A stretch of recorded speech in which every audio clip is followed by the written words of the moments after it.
Hey, Billy from Perma Pastures Farm with one of my heroes in the space, Stefan Sobkowiak of the Permaculture Orchard video that everybody out there should have watched by now.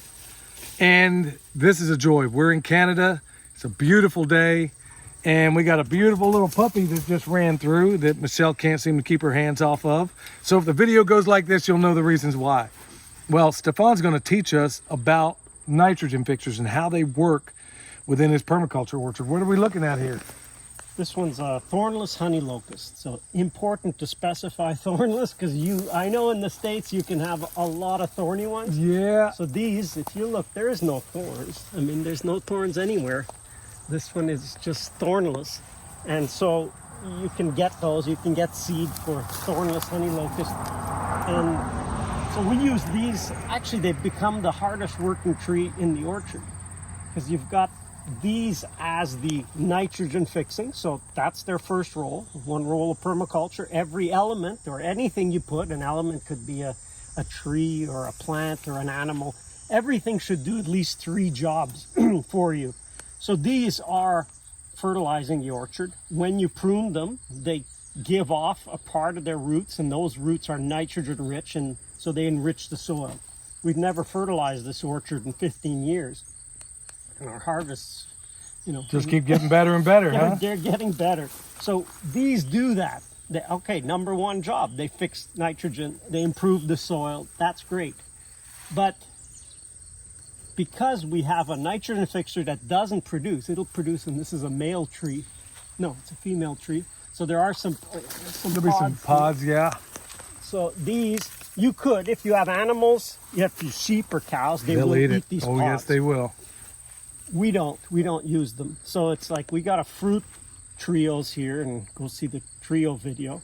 So these basically are fruitless for us. They give us pods but no fruit. So what we've done in the last few years is we've been adding. So here's an improved grape. So that's one that we know is good. So it's probably Somerset Fantastics, late summer, early fall grape. And so we use this tree as a trellis. So it's a tree that's improving the soil, it's fertilizing the surrounding fruit trees, but it's also acting as a trellis. So now this is a small one. We have some with grapes on them. So this will grow up, and we'll just prune it, because this is the expensive part of growing grapes, is the support. You need a trellis, you need wire, you need a structure. Why do you need a structure? Grapes have always grown up trees. So you use the tree as the support. Now you'll get your grapes. So now we have, in this one, apple and pear. So you get apple, pear, and grape. And if we set the right one, we can actually have it so that when people are harvesting these trees, they can harvest the grape as well. I can't help but notice that the way this thornless honey locust is situated to your other trees, it's not necessarily looking like a typical honey locust. This sucker at least seems, is he sad or was he trained this way to not be like this, but like this? And what would be the advantage or disadvantage of it? Yeah, well, I decided early on these trees can be big and they can take a lot of room. But I said, no, I don't want you to take a lot of room. You're here to do a job, actually many jobs, but I'm not giving you a lot of room to do it. So I limit to this. This is my distance. It's 1 meter or 3 feet from the trunk on one side and 3 feet from the other side. Anything that's beyond that gets lopped off.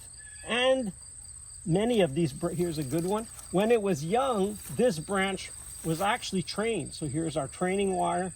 So we would take this, and I could train this branch here now. I could hang it on here anywhere and then hang it on there. Now, it no longer is, so you see the branch where it went from? It went from being out here, past the 3 feet mark, and it's like, no, you're given the 3 feet, that's what you're given. And then just train it down.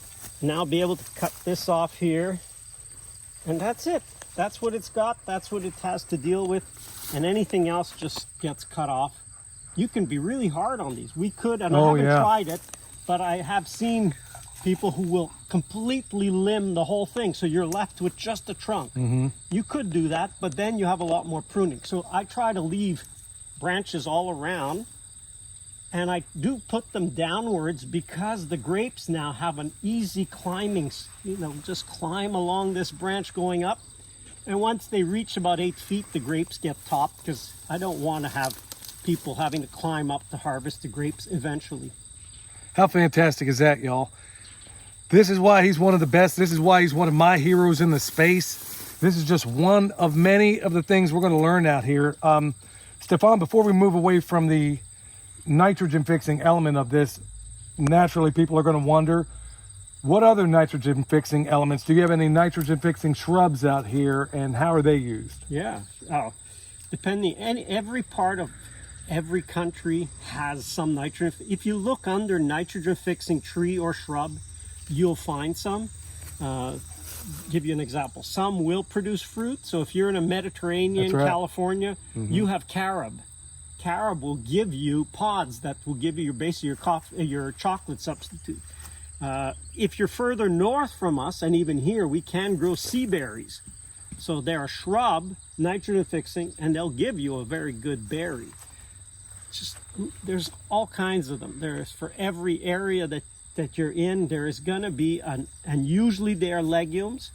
So legume like a pea and a bean, so that's a compound leaf, very typical of a legume plant. So clover, alfalfa, beans, peas, they're all legumes, they're all nitrogen fixing, and there's a couple of ways. So honey locust is not the traditional nodule forming. They have a different way. It's along their whole root. They'll have capture nitrogen, but just find what it is. There's something that grows in your area. Not that many of them produce something, so use something, use these. And we do these trees, like I say, they're also, what I love about them is we've had posts in here because we have irrigation we put up, or in this case it's frost protection. I see. So these trees also serve as living posts. And if you've ever put a post on, you know that as soon as you put that post in the ground, it's got a time limit. It's got a lifespan. Well, these are reverse lifespan. As soon as you put these in, it gets to be a better and better and better post. So once we attach our wire, I mean, that wire is not moving with this tree. This tree, as long as it's alive, it's a living post. So absolute genius. Absolute genius. So all 7 layers of this forest or whatever could also always have some nitrogen fixing element in there. And good night, folks. You're going to want to check him out. Tell them where they can find you. Probably the easiest is YouTube under my name, Stefan Sobkowiak. Look up Permaculture Orchard and you'll find me. But he has tons of classes out there. I signed up for one of the latest I did was about a year ago. You'll want to do that, folks. Wealth of knowledge here, and we've only barely scratched the surface. So you're going to want to stick around. Till next time, this is Billy from Perma Pastures Farm with my man, Stefan Sobkowiak from, how do we pronounce this? Miracle Farms. Miracle Farms, but I knew there was a French way of saying it on the sign out there. So yeah, once again, a demonstration of my ignorance. Go check him out. You'll be glad you did. This is Billy from Perma Pastures Farm, where permaculture is my passion. We'll see you next time.